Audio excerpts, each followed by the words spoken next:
Hey everybody, Craig Cottle, Director of Nature Reliance School, coming at you today. I've had a tremendous amount of questions about my hammock setup, both in the videos on YouTube and Carbon TV, as well as in the classes we've been teaching. So I've already done two videos. I did one on my Hennessy hammock setup. I did a follow-up, and now this is going to be the third video in this series, but I'm happy to do that. This is one of the things I enjoy about doing these videos is when people send me questions, I get out there and answer them for you. So that's what we're going to do today. We're going to take a look at some of the things that I've done since the last time you saw me, maybe in the first video.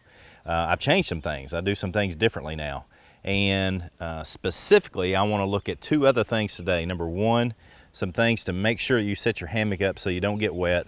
And number two, how to get in and out of the darn thing so that you're comfortable and you sleep well. So glad you joined us.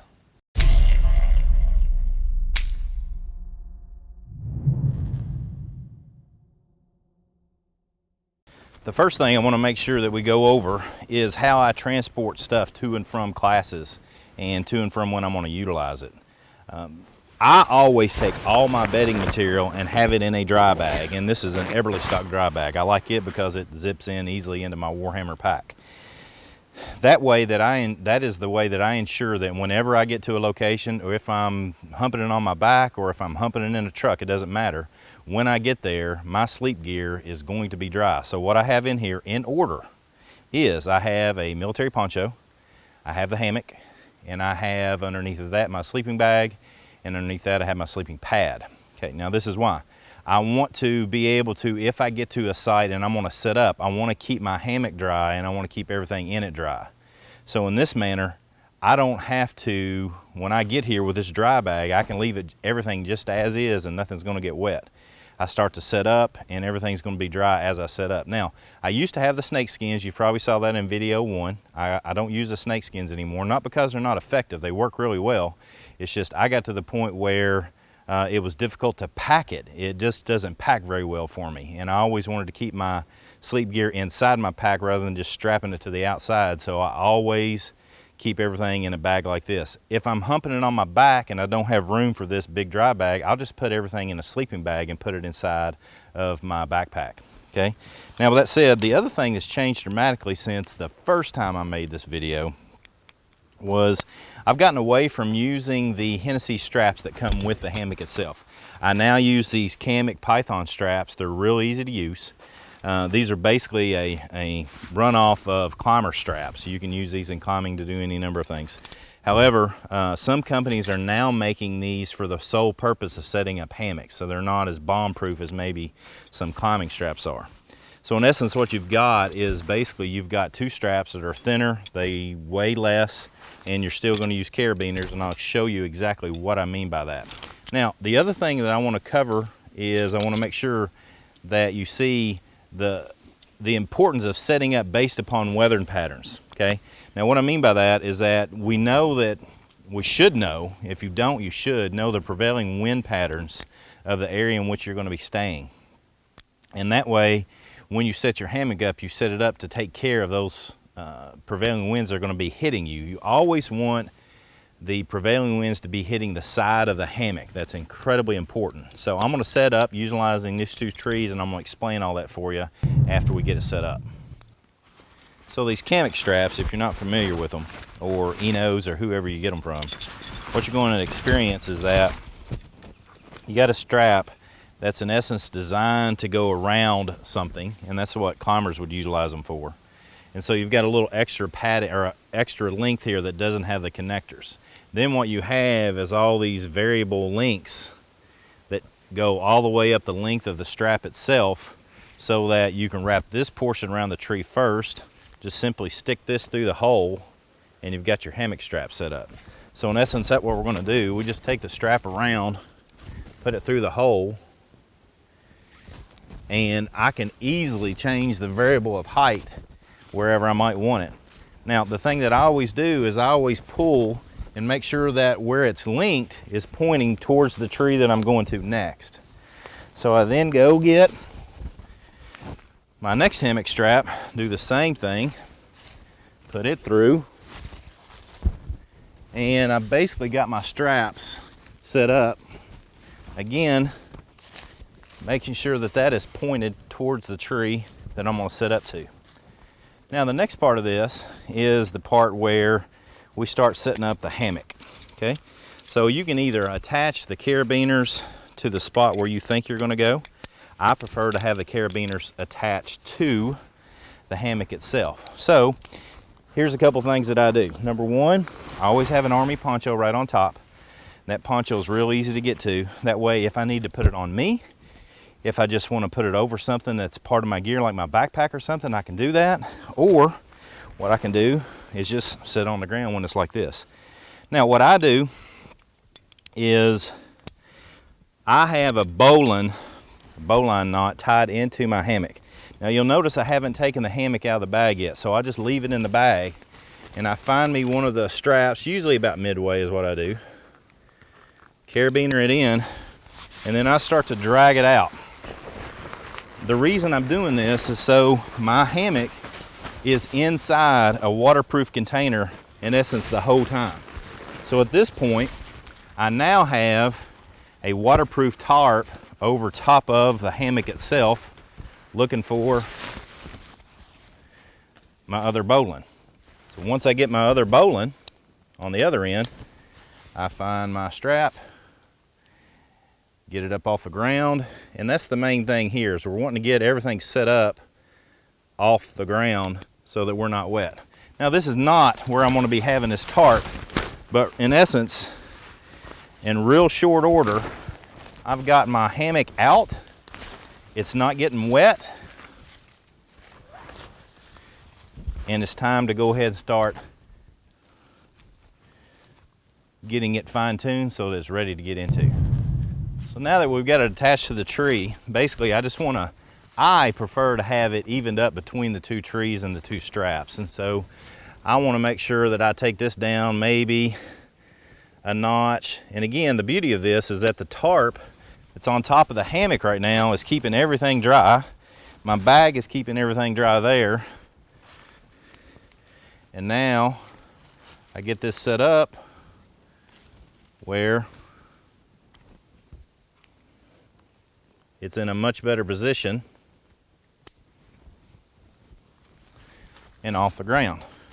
So the next part of this is I want to make sure that I get my tarp taut along the line. So I've got everything on a Prusik knot right here, and this is part of the issue for making sure everything stays real dry. This is imperative. And I'm going to take this tarp off for a second just so you can see. A lot of the guys that we've taught and we run into and come to our classes and pick up the Hennessy, they'll end up setting this up and they'll have one end of this real close to the hammock portion where you're staying. And you really need to make sure that the distance between the hammock portion on both ends is virtually the same. If you have this one way or the other and you got wind blowing in on you, basically what's going to happen is you're going to end up getting rain, if it's raining, into your hammock setup. So now that we've got that, we've got everything set up. I've got the strings are a little bit discombobulated. So let's get this real taut. I now have my hammock tarp. It's going to be several inches above it. It's going to be even more several inches above it once I get into it. And now the issue is, what do we do with the side wings of the tarp itself?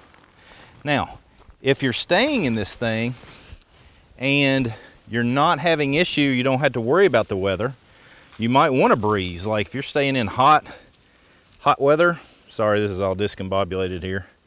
But if you're staying in hot weather and you want a good breeze and you don't worry about the dew, then don't put the tarp on at all. You don't have to have it on there. It's not a necessity for the operation and for this to set up properly. So what we do want is, if we have trees, we'll pull this straight out. And you can see on this side right here, if I pull this straight out and I have the other one pulled straight out, then we'll have a lot of crosswind here that we can get a lot of wind to keep us cool. However, if it starts to rain, the rain's going to easily blow into here.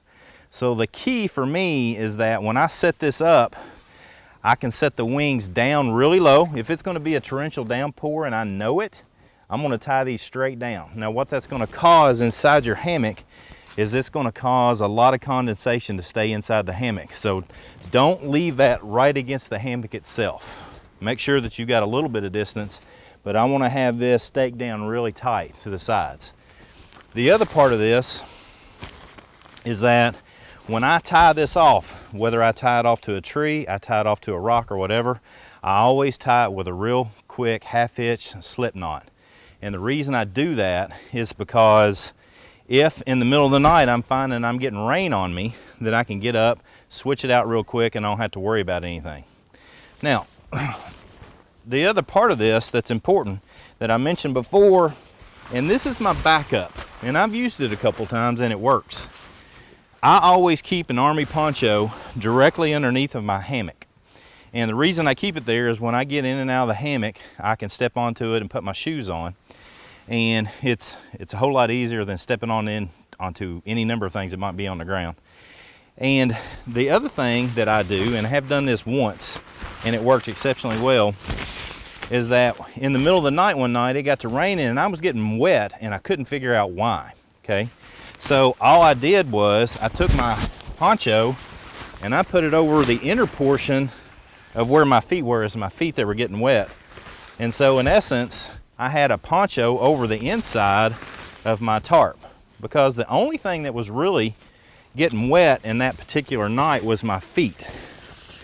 And so any extra rainwater that came in hit the poncho and was then falling off of me, so I didn't get wet throughout the night. So that's just a backup plan that I utilize, and as used, worked really well for me. Now, the other thing that's important is that I have drip lines on my hammock. And so drip lines, in essence, are some extra cordage, and Hennessy doesn't have this come with your package. This is something you can use paracord, you can use nylon, you can use any number of cordage. But basically what you want to do is, well, basically what's happening is rain comes down the tree or rain hits the straps, it follows the tarp down and it follows your hammock lines, so that when it hits this portion, what happens is the rain hits the drip line and then falls down through the paracord and hits the ground. If you wanted to, you could run this into a bottle of water and catch water, and you'll get a lot of water that way, particularly if it's raining hard. So I have those on both ends of my hammock, and I make sure, this is key, this is very important, make sure that that's tied really tight. You don't want that to be loose. If it's loose, the water simply runs down the rope and goes through the paracord, and then it just goes right into your hammock and you'll end up getting wet. So make sure that when you tie these that they're tied exceptionally tight. So looking at the next part of this, what we want to do is, remember, let's say I show up at a site and it's raining when I sit up. Everything has stayed dry here. All my sleeping gear, my sleeping bag, my whoopee, and my sleeping pad are in here and they're dry. So at this point, you can see where it is that your end of your hammock is. And that brings up another point. Some people have written me and said, hey, does it matter which way I set it up? Yeah, it definitely matters. What I always do is, wherever I think the most weather is going to come from, I obviously put that to the side. So if this is a prevailing wind, I'm going to put it right here. And if there's any other possibility, I always put that at my feet. And here's my thought process why. If something's going to get wet, I want it to be my feet and my legs. I don't want it to be my upper torso. Okay, I can deal with some cold temperature and some wet temperature on my feet and legs. I start getting my core body temperature cold, then I'm in trouble. So what you can do is, you can either mark it so that you know that which end is when you're putting it up. You don't have to turn it around once you get it set up and turn it around. The other thing that I've done recently, and it seems to work really well for me, is I just roll it up in such a way that when I put it in my pack, the rope that's sticking out the end of the roll is my feet, and I just always remember that. And so I always know where my feet are when I'm getting everything together. So with that said, all I've got to do now is take out my sleeping pad, and again, if I wanted to, I could be under the tarp, open it up so that it starts inflating. We'll talk about this sleeping pad in the next video. That's good to go. Take take out my sleeping bag or my Wooby or whatever it is I'm using. This is my Hill People gear, Wooby.